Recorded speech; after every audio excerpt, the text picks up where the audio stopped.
Hello, it's Monday.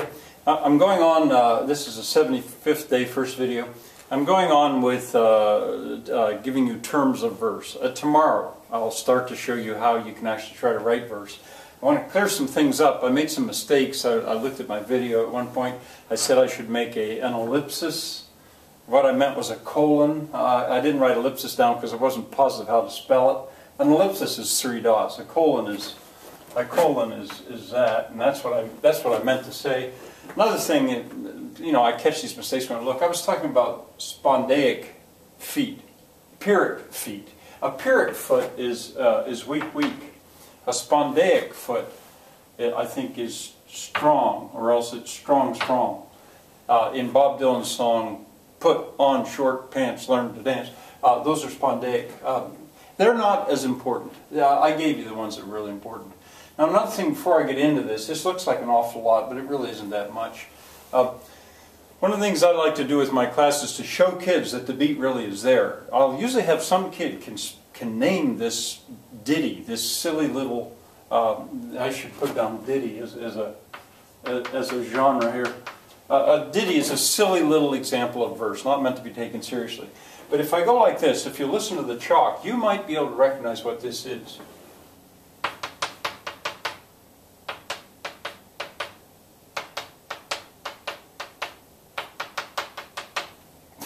I ran out of space. Anyway, that has a sound to it. All you hear is the chalk, the two sounds. It's hickory dickory dock. Hickory dickory dock, the mouse ran up the clock struck one and down he run. Hickory dickory dock. It's got a sort of a unique pattern. And sometimes I can use that just to show kids that they can hear the beat, and that's such a familiar one from childhood. All right, now going on with the rest of this. Prosody is what this art is called. If you look up prosody, it'll give you a say on Wikipedia, I assume. You'll get more than you want to know probably about what I'm teaching you here. I always wondered that it called prosody because it's used in poetry, not prose, but that's what it's called. All right, another term to give you, wrenching. Wrenching is something you do not want to do, not in writing verse. Wrenching is forcing a word to be stressed unnaturally. Sometimes if you set up verse and you do it carelessly, the reader is going to end up wrenching a word or else having to make the adjustment to avoid wrenching it. An example would be David. The name is David, and if you set the line up so you're expecting weak strong and you put that word there, it's going to look like David. Or Jennifer. That's not the name. The name is Jennifer, strong weak, not strong weak. Maria would be okay for that. Maria, as a matter of fact, Maria would be wrenched. That's called wrenching, and it becomes a problem when kids experiment in trying to write this. All right, what I want to show you now is that when you put these terms together, you can there are certain recognized forms of verse. Common verse is probably the most common. I suppose that's why it's called that. It's going to have one line of iambic. These are all iambic feet. And it's going to have 4. So that's going to be one line of iambic tetrameter, followed by a line of iambic trimeter. And there's a little bit of a rest in here. Then iambic tetrameter, and then iambic trimeter. And the rhyme scheme in its simplest form goes A, B, C, B. Now, rhyme scheme, oh man, I should write that down, I suppose, because you need to know that. Rhyme scheme, it would be over here somewhere. Rhyme scheme, usually kids know this, because rhyme is so easy to teach. Teachers will teach it, and kids delight in it. Teaching the beat is harder. A rhyme scheme what it is a series of letters. You can write a series of letters showing the rhyming pattern. So there's a end rhyme, another term of verse, end rhyme, as opposed to internal rhyme that falls within the line. End rhyme, the first line doesn't rhyme with anything. Second line, it's a new sound, it must not rhyme. Third sound is a new sound, it must not rhyme. And the fourth line must rhyme with the second line, A, B, C, B.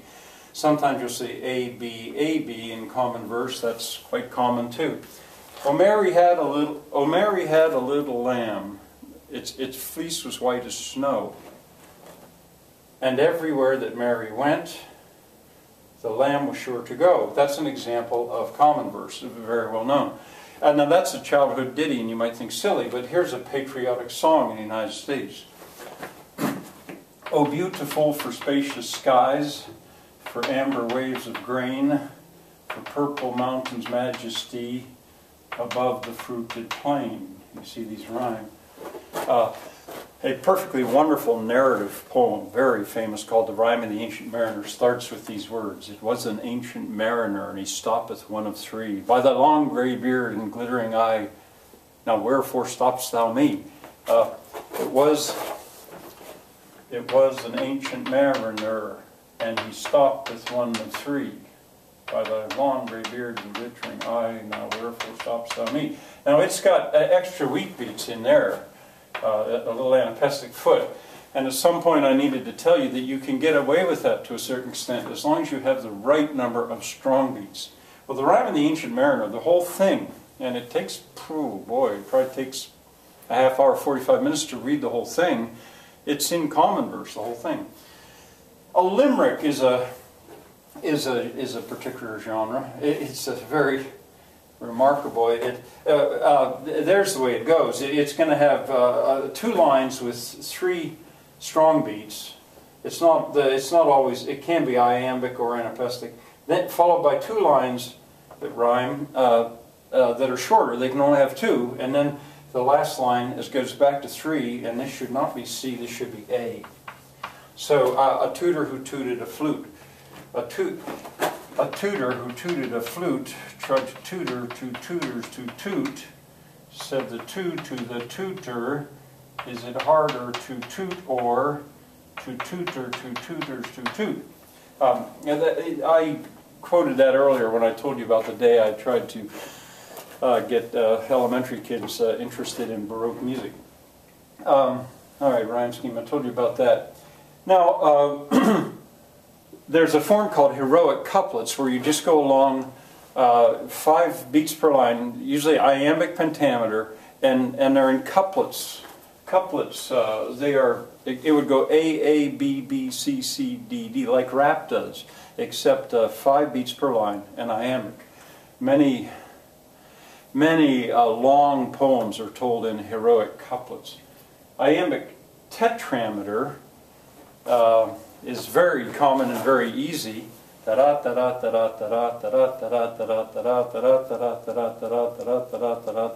and on it goes like that. Rap is a little bit like that, except a rap has got 4 beats, but it's not regular at all in the kind of feet it's made up of. But it usually goes on in tetrameter, and it rhymes in couplets. Sonnets. I'm going to show you about that later on this week. A sonnet is a very particular kind of poem. It's got 14 lines. There's more than one kind. Shakespearean sonnets or English sonnets are the kind that I prefer. And I'll tell you more about them, but they're in iambic pentameter, and they have a very specified rhyme scheme. Shakespeare wrote, I think, 154 of them. And I'll have more to say about sonnets. There's no room on the board now.